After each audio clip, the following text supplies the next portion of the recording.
प्यारे बुजुर्गों, माताओं, भाई और बहनों, जिंदगी का मकसद क्या है ये हम सब जानने की कोशिश करते हैं। हम जब अपने आप को इस धरती पर पाते हैं तो यही कोशिश करते हैं कि कैसे हम खुश रहें, कौन सी चीज़ों में ध्यान दें ताकि ज़िंदगी आराम से गुजरे, और इस ज़िंदगी में रिश्ते रातों को निभाते हुए कैसे हमारे कदम अपनी मंजिल की ओर बढ़ सकें।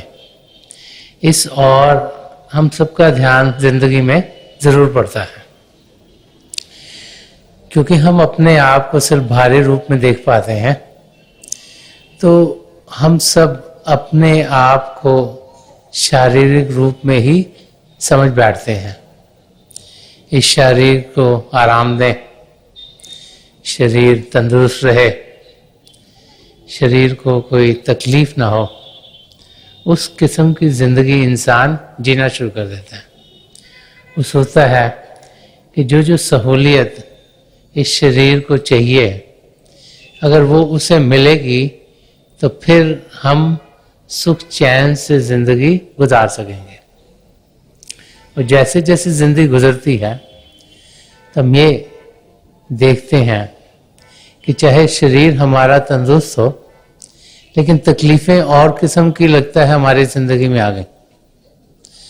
हो सकता है कि हमारे घर बार में कुछ तकलीफ आई हो सकता है कि कोई फाइनेंशियल प्रॉब्लम पड़ गई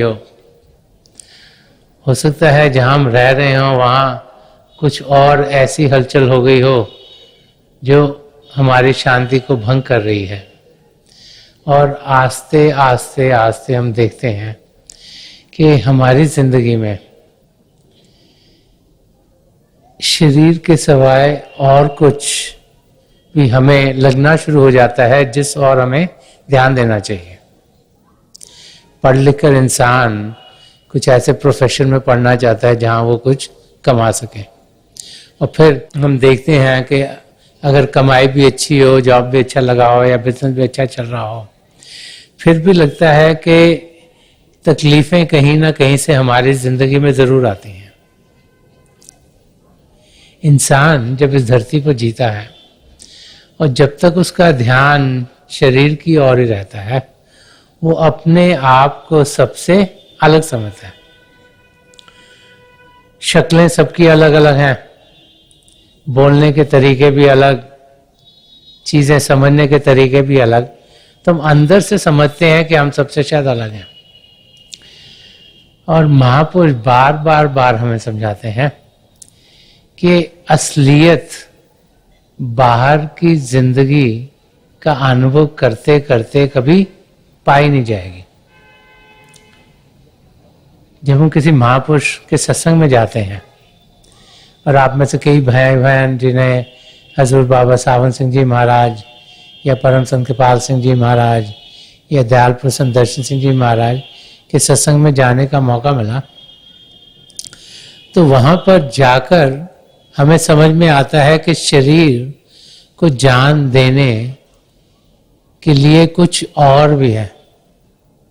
उसे आत्मा कहें, रूह कहें, सोल कहें, स्पिरिट कहें, कि जब तक वो आत्मा इस शरीर में है, ये शरीर जीवित है। और फिर जब वो आत्मा इस शरीर को छोड़ देती है तो ये मौत के घाट पर उतर जाता है। ना ये काम कर सकता है, ना बोल सकता है, ना कुछ इसमें बदलाव आता है भारी रूप से, लेकिन कुछ भी वो करने के लायक नहीं रहता। तो महापुरुष समझाते हैं कि ये शरीर हमें बड़े भागों से मिला है, और ये इसीलिए मिला है कि हम असलियत को जान पाए। इस शरीर में, जैसे Sant Kirpal Singh ji Maharaj roof and crown of all creation कहते थे, कि जितने भी चोले बने हैं सबसे ये उत्तम है, सबसे ऊंचा है, क्योंकि इसमें प्रभु ने हमें चेतनता दी है, विवेक की कैरेक्टरिस्टिक दी है। हम सच और झूठ का निर्णय कर सकते हैं, सच्चाई क्या है उस और हम कदम बढ़ा सकते हैं, और हम अपनी मंजिल की ओर बढ़ सकते हैं। हम कौन है उसकी जानकारी पा सकते हैं।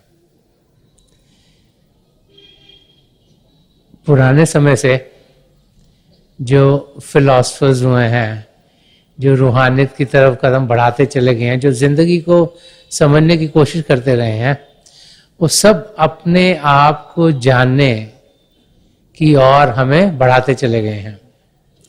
चंद साल पहले मैं ग्रीस में गया था, और वहाँ पर एक जगह है जो बहुत बड़ा ग्राउंड है। वहाँ पर पुराने टाइम से जिन जिन के ख्यालात अच्छे होते थे, वो वहाँ आकर औरों को अपने ख्यालातों के बारे में समझाया करते थे। तो वहाँ पर एक गेट है जिसके अंदर से जाना पड़ता है इस ग्राउंड तक पहुँचने के लिए, और गेट के ऊपर लिखा हुआ है ग्रीक में, जो कि कहता है नो थायसेल्फ, कि अपने आप को जानो। और आप में से बहुत से भाई बहनों को मालूम है, संत कृपाल सिंह जी महाराज ने एक किताब लिखी थी, मैन नो थायसेल्फ, कि इंसान तू अपने आप को जान। तो अपने आप को जानना ये सबसे पहला कदम है, क्योंकि अगर हम ये ना जान पाए कि हम कौन हैं, तो किस और हमें बढ़ना है वो तो हमारी समझ में नहीं आएगा।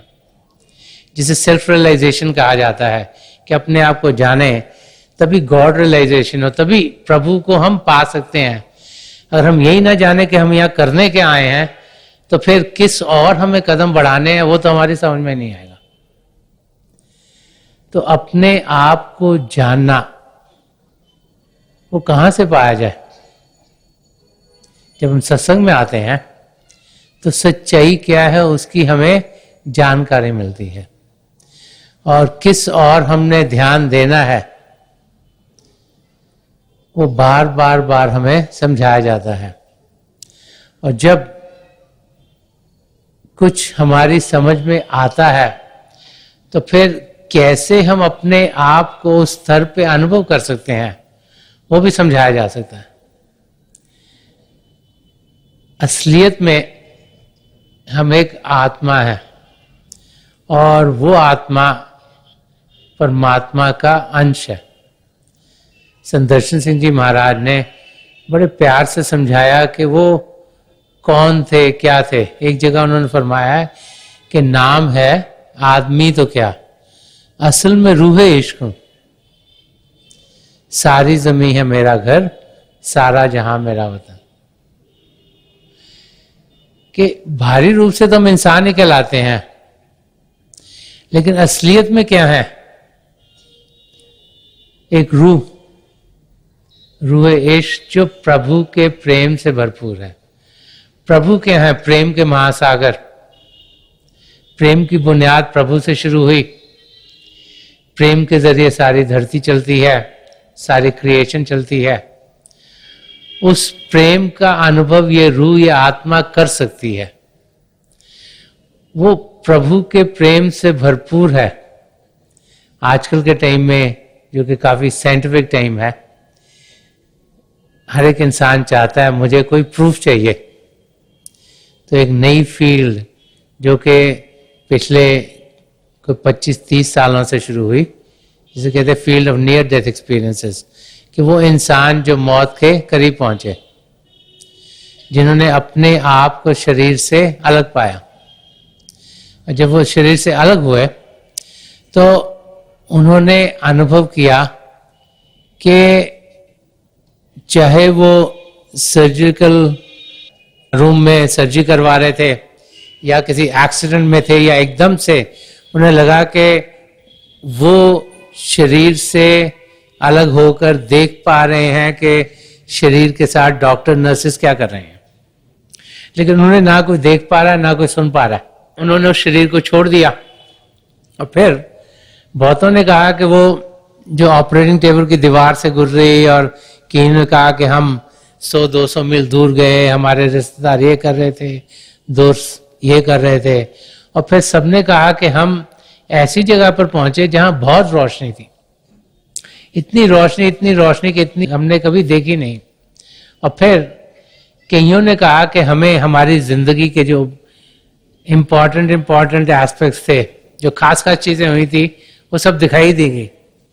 सिर्फ दिखाई नहीं दी गई, हमें ये भी अनुभव कराया गया कि जब हमने कुछ अच्छा काम किया, किसी को खुशी पहुंचाई, तो उन्हें जितनी खुशी पहुंचाई उसका हम अनुभव कर पाए, और अगर हमने किसी के साथ कुछ गलत काम किया, उन्हें तकलीफ पहुंचाई, तो कितनी तकलीफ पहुंचाई उसका भी अनुभव हमें कराया गया।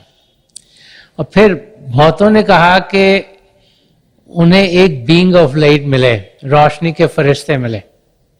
कईयों ने कहा कि रोशनी का फरिश्ता हमारे जो धर्म है, जिनके नाम में ये चल रहा है, वो थे। कईयों ने कहा कि रोशनी के फरिश्ते थे। लेकिन सबने यही कहा कि चाहे हमने अच्छे काम किए थे, चाहे बुरे काम किए थे, हमें उस रोशनी के फरिश्ते से प्रेम ही प्रेम मिला।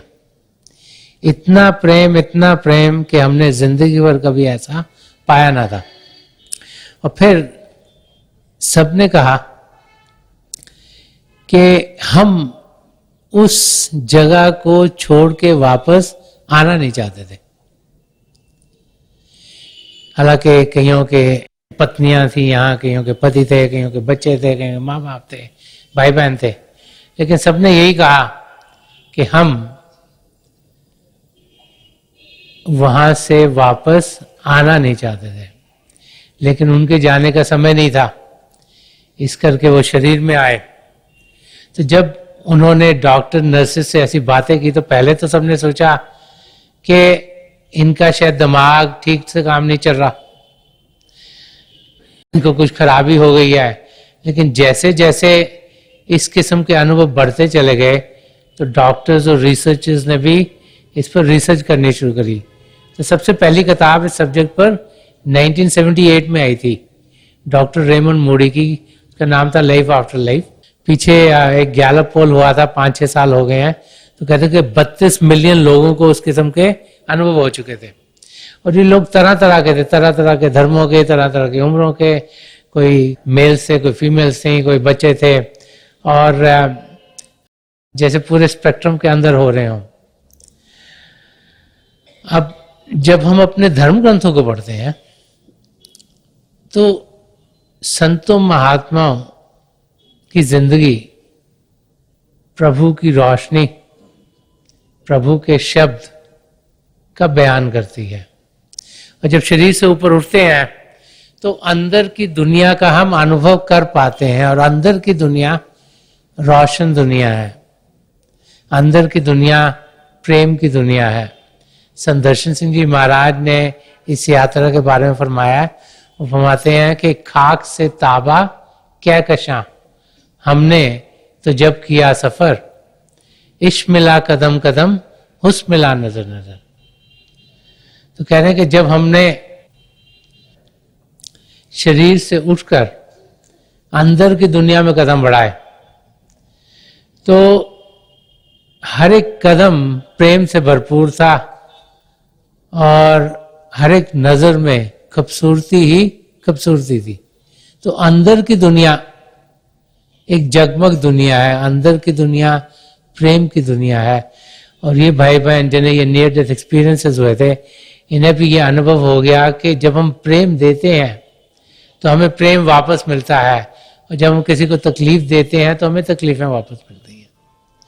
तो महापुरुष बार बार समझाते हैं कि हम प्रेम की जिंदगी जिए, ये जाने कि चाहे हम दुनिया के किसी एक हिस्से में पैदा हुए हों, चाहे हम सोचें कि हमारी फैमिली जिस धर्म में पैदा हुई है हम उसी धर्म के अनुयायी हैं, चाहे हम सोचें कि हमारे बोलबाला इस किस्म के हैं, लेकिन हम जाने कि असलियत में हम सब एक ही हैं।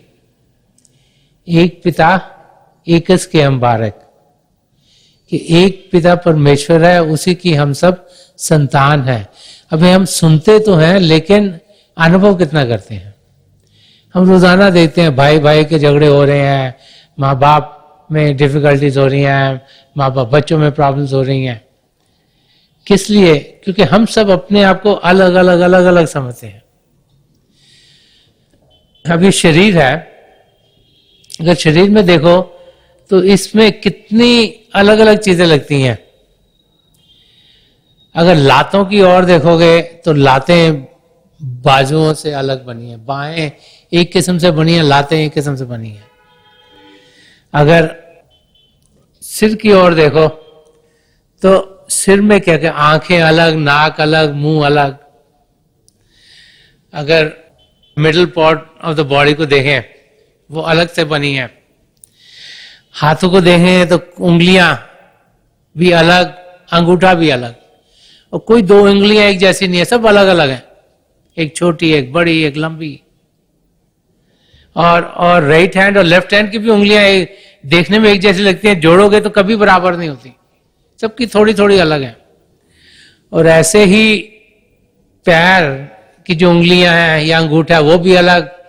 और इंटरेस्टिंग है कि जो आपके नाखून होते हैं वो भी सब अलग अलग होते हैं। और अपने हाथों को देखोगे तो आपके किसी का नाखून थोड़ा लंबा होगा, किसी का चौड़ा होगा, सब अलग अलग अलग, लेकिन सब जुड़े हुए हैं, एक ही शरीर में है। हम ये नहीं कहते कि ये नाखून अलग है और ये नाखून अलग है। और अगर चोट लगती है अगर उंगली पर तो दर्द पूरे शरीर में होता है, क्योंकि शरीर इन सबको जोड़ के बना हुआ है, कोई एक दूसरे से अलग नहीं। लेकिन जब हम अपने आप को अलग समझते हैं तभी हमारी तकलीफें होनी शुरू हो जाती हैं। अपने आप को हम एक अवस्था में पाएं, यही बार बार बार महापुरुष हमें समझाते चले आए हैं कि अगर हम अपने आप को इससे अलग, उससे अलग, इस किस्म की दीवार के अंदर या उस किस्म की दीवार के अंदर पाएंगे तो फिर जिंदगी जैसे जीनी चाहिए वो हम कभी जी नहीं सकेंगे। एकता होना तब संभव होगा जबकि अपने आप में हम प्रभु के दर्शन करेंगे। जब हम अपने भीतर प्रभु को जानेंगे, पहचानेंगे, जब अपनी आत्मा का अनुभव करेंगे। शरीर का तो हम रोजाना अनुभव करते हैं, शारीरिक रूप से इंद्रियों के घाट पर तो हम रोजाना जीते हैं। आंखों से देखते हैं, कानों से सुनते हैं, नाक से सूंघते हैं, जबान से चखते हैं, और स्पर्श की इंद्रिय है। और इन इंद्रियों के जरिए जो हमारा ध्यान है, जो हमारी आत्मा का भारी रूप है, वो बाहर की दुनिया में जा रहा है।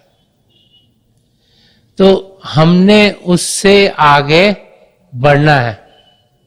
अगर वहां तक ही रहे तो सिर्फ बाहरी रूप से इस शरीर की जानकारी पाएंगे, इस धरती की जानकारी पाएंगे, जो यहाँ और जीव रहते हैं उनकी जानकारी पाएंगे, लेकिन असली रूप में हम क्या हैं वो कभी जान नहीं सकेंगे।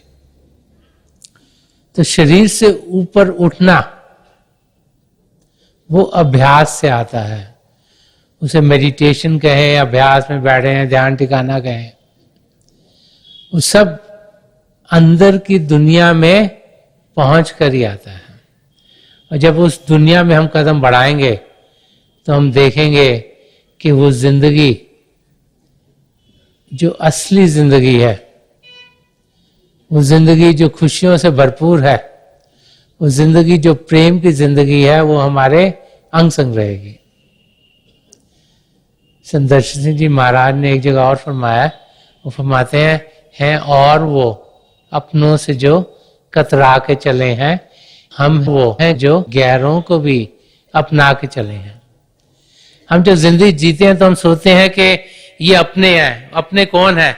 माँ बाप, भाई बहन, रिश्तेदार, जिनसे हम सोचते हैं हमारा खून का नाता है, दोस्त मित्र, ये हमारे नजदीकी हैं। और जो उस दायरे के बाहर है उसको हम सोचते हैं ये गैर हैं और हैं।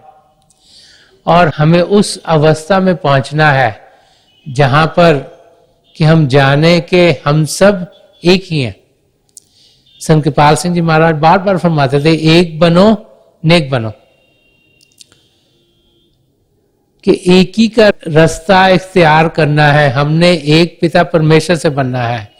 उसको बनने के लिए प्री रिक्विजिट क्या है कि हम नेकी का रास्ता इख्तियार करें, अपने जिंदगी को सद्गुणों से भरें। अगर नेकी के रास्ते पर चलेंगे तभी हम अपनी मंजिल तक बढ़ पाएंगे। वो फरमाया करते थे कि an ethical life is a stepping stone to spirituality, के सद्गुणों से भरी जिंदगी एक पहला कदम है रूहानियत की सीढ़ी पर चढ़ने के लिए। हम सच्चाई की जिंदगी जिए। सच तो बहुत ऊंचा है, लेकिन उससे ऊंचा सच्चा सुच्चा जीवन है। हम अहिंसा का रास्ता अपनाएं, हम प्रेम से जिए, हम नम्रता से जिए, निष्काम सेवा भाव से जिए, हम करुणा से जिए। तो जब जिंदगी में सद्गुणों को ढालेंगे तो हम देखेंगे कि हमारी बुनियाद पक्की होगी। अगर कोई बिल्डिंग बननी हो, अगर उसकी बुनियाद पक्की ना हो तो वो ज्यादा देर तक टिकती नहीं। तो हम अपनी बुनियाद को पक्की करें और वो नेकी के रास्ते पर चल के होगी, नेक बन के होगी। और जब बुनियाद पक्की होगी तो फिर बिल्डिंग खुद ब खुद ठीक खड़ी होगी और एकता हमारी पिता परमेश्वर से जरूर होगी, जबकि ध्यान उनकी और हम देते चले जाएंगे। जब भी हम अपने आप के बारे में सोचते हैं तो बहुत सी बार तो इंसान यही सोचता है कि मैं ये करूं कि ये करूं कि ये करूं, क्योंकि वो अपने आप को इस दुनिया में एस्टैब्लिश करने की कोशिश करता है। लेकिन ये भूल जाता है जो मौका हमें इस दुनिया में एस्टैब्लिश करने का नहीं मिला, उस दुनिया में एस्टैब्लिश करने का मिला। अगर ये जिंदगी पाकर जिस मकसद से हम यहां आए हैं उसको हम पूरा ना कर पाए तो फिर इस जिंदगी का जीना बेकार है।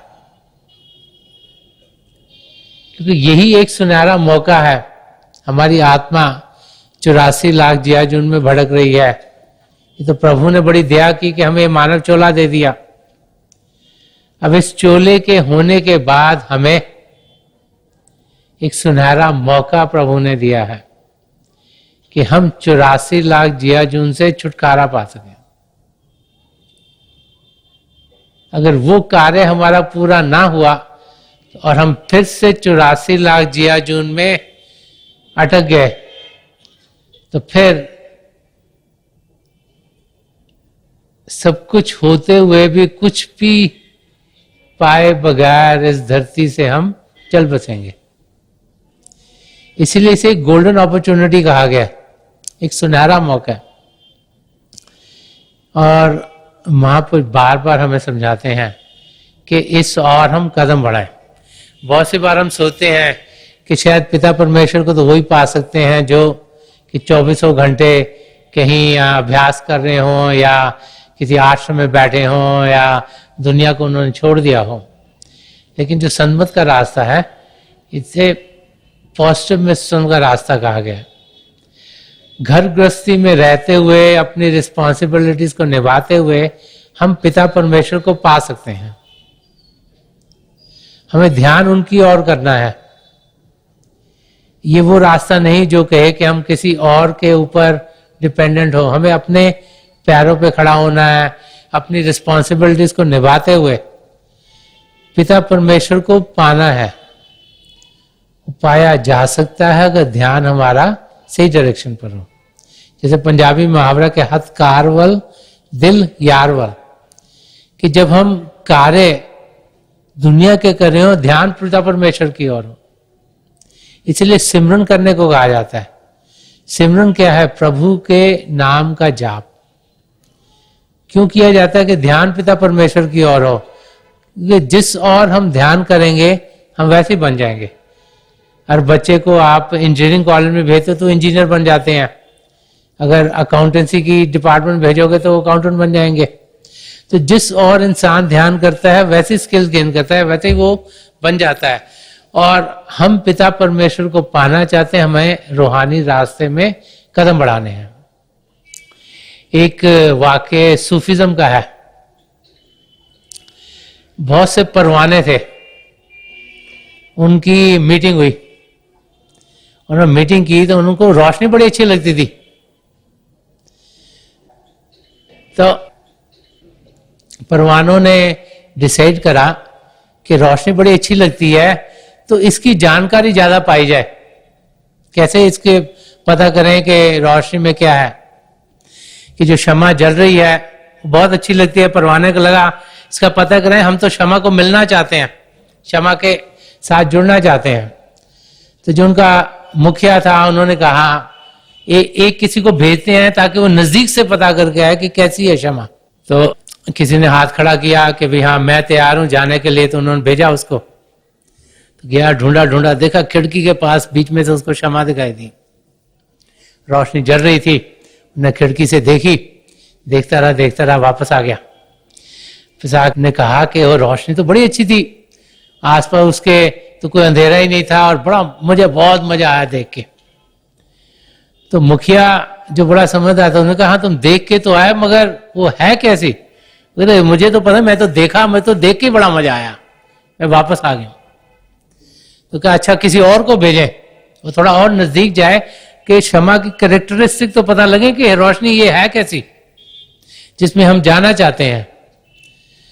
तो उन्होंने एक और परवाने को भेजा। वो परवाना गया, वो खिड़की पे पहुंचा, वो और आगे गया, शम्मा के बड़े नजदीक पहुंचा, उसको बड़ी गरमाइश अंदर से पैदा हुई, बड़ा खुश हुआ। ठंड का मौसम था तो उसको थोड़ी हीट आई, वो नजदीक पहुंचता गया, उसको बड़ी गरमाइश लगी, बहुत अच्छा लगा, वापस आ गया। तो उससे पूछा तो क्या पता करके आया कि शम्मा में तो बड़ी गरमाइश है, तो ठंड तो वहां लगती नहीं बिल्कुल भी, तो बड़ी अच्छी जगह है। तो उन्होंने कहा और क्या पता किया? कहता और तो पता नहीं, बिल्कुल मैं पास में पहुंचा था, बड़ी गरमाइश थी, मैं वापस आ गया। तो मुखिया समझदार था, उसने कहा भाई एक तो कह रहा है कि रोशनी बड़ी आ रही है, अंधेरा नहीं हो रहा है, कह रहा गरमाइश है, और क्या है पता कराएं। तो उन्होंने एक और को भेजा, कहा कि तू और चेक करके आ कि और शम्मा में क्या क्या है, और उसके साथ उसके पीछे एक और भेज दिया देखने के लिए करता क्या है ये, कि जो चीजें कर रहे हैं ठीक आगे बता रहे हैं कि हमें क्या कर रहे हैं। तो तीसरा परवाना गया, वो आगे जा रहा है, उसके पीछे पीछे उसको चेक करने के लिए एक और जा रहा है, देखने के लिए कि ये क्या क्या अनुभव हो रहा है। वो गया, खिड़की के पास पहुंचा, शम्मा पास, उसने डुबकी लगा दी अंदर। जब डुबकी लगा दी तो वो शम्मा के अंदर पहुंच गया। जब शम्मा के अंदर पहुंचा तो एकदम से उसका जो शरीर था वो लाल होना शुरू हो गया, उसकी मूछ थी वो बाहर को लाल होनी शुरू हो गई, उसके साथ जो भी उसके शरीर के हिस्से थे वो एकदम से लाल होने शुरू हो गए और उसके अंदर वो खत्म हो गया।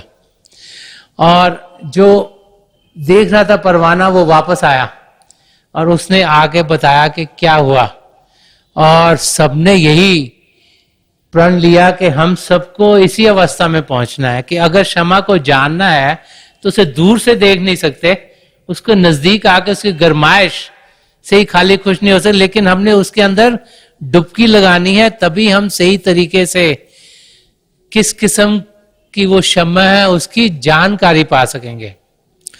तो जो कहा जाता है मैं तुझ में हूं तू मुझ में है, वो अनुभव यही है।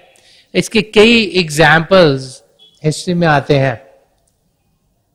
परमहंस रामकृष्ण ने भी जब अपने शिष्य स्वामी विवेकानंद को एक सवाल किया कि अगर तुम एक मधुमक्खी हो और ये मधु की प्लेट पड़ी है तो तुम उसमें से कैसे मधु जाके हनी को खाना है तो कैसे लोगे? तो स्वामी विवेकानंद का मैं तो कोने में जाकर और पहले चखूंगा, देखूंगा कि मेरे कैसा टेस्ट है, ये ना हो कि पंखों में शैल लग गया तो मैं उड़ ना पाऊं। तो रामाकृष्ण जी हंसना शुरू हो गए। तो वो कहते हैं कि बेटा डाइव इन, कि तुम्हें डुबकी लगानी चाहिए, तभी तुम्हें मालूम होगा कि शहद क्या है। अगर तुम बाहर प्लेट के खड़े होकर यूं ही डुबकी लगाने की जगह खाली चखते ही रहोगे तो असलियत क्या है वो तुम्हारी समझ में नहीं आएगी। एक गुरु साहब की जिंदगी का भी वाकया है कि उन्होंने जब किसी को कुछ समझाना था कि वो क्यों किससे ज्यादा प्रेम कर रहे थे, तो उन्होंने सबको कहा कि भंग बनाओ और कहा कि मुंह में रखो, और मुंह में रखो लेकिन पीनी नहीं है। और जब सबने मुंह में रखी, उनसे पूछा क्या हुआ तुम्हें नशा, कहते नहीं। तो जब तक पियोगे नहीं, जब तक पूरी तरह से तुम उसमें जाओगे नहीं, और अगर बाहर ही रूप में ही रह जाओगे तो असलियत क्या है आपको समझ में नहीं आएगी। तो संत मत का रास्ता समझाता है कि बाहर की दुनिया में मत जियो, अगर यहीं जीते रहे तो असलियत क्या है वो आपको समझ में नहीं आएगी। अंदर की भी दुनिया, उसमें डुबकी लगाओ। तो मेडिटेशन करना है, ध्यान टिकाना क्या है, अंदर की दुनिया में कदम बढ़ाना है। और जब हम अंदर की दुनिया में कदम बढ़ाते हैं तो हम असलियत को पाने के लायक हो जाते हैं। गुरबानी में भी आया है कि सब कुछ घर में बाहर ना ही।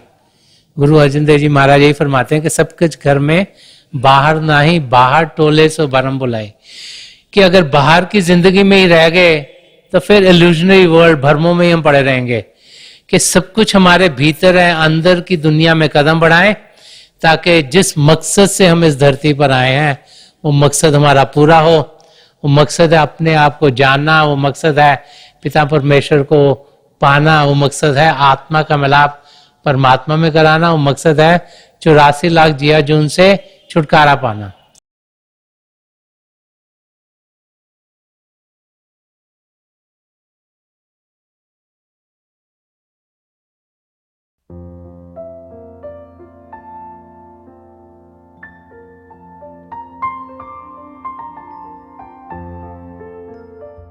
तो थोड़ी देर के लिए हम सब अभ्यास के लिए बैठ जाएं।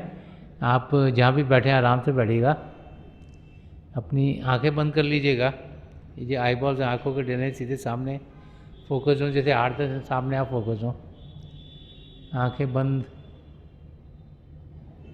करते ही वो भाई बहन जिन्हें नाम की देन मिली आप सिमरन कीजिएगा। और जो भाई बहन यहाँ नए हैं, आप पिता परमेश्वर के किसी भी जाति नाम का जाप कीजिएगा। जाप मन ही मन करना, ऊंचा नहीं दोहराना। मेरी प्रभु के चरण कमलों में, और जो पिछली संचय के महापुरुष हैं हजूर बाबा सावन सिंह जी महाराज, परम संत कृपाल सिंह जी महाराज और दयाल प्रसन्न दर्शन सिंह जी महाराज के चरण कमलों में यही प्रार्थना है कि जो जो हम सबके लिए बेहतर हो ये महापुरुष हमें दें, हमें सबके साथ जोड़ें और हमारे भीतर प्रभु की ज्योत के हमें दर्शन करवाएं। थोड़ी देर में मैं आपको इस बैठक से उठाऊंगा और मेरी शुभकामनाएं आप सबके साथ हैं।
छोड़ दीजिए जी, प्लीज लीव ऑफ।